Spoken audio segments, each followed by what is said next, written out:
रामकृष्ण हरी.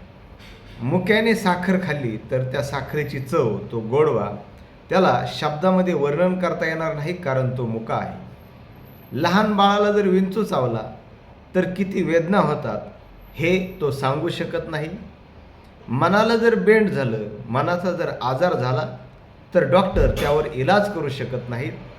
तसंच जो आत्मबोधाने तृप्त आहे, ज्याला आत्मसाक्षात्कार झालेला आहे, ज्याला परमसत्य समजलेले आहे, त्याचं वर्णन तो इतरांना सांगू शकत नाही. तो स्वतः जगतो, त्याचा आनंद घेत असतो. खरी भक्ती काय आहे हे स्वतःची स्वतःला समजते. हे सांगताना संत शेख महमूद महाराज एका ओवीतून म्हणतात, जैसे खांडूक झालेसे मना, त्याची फाड करू नेने वैद्यराना, तैसेच आत्मबोधाची भावना, ज्याची तो जाणे.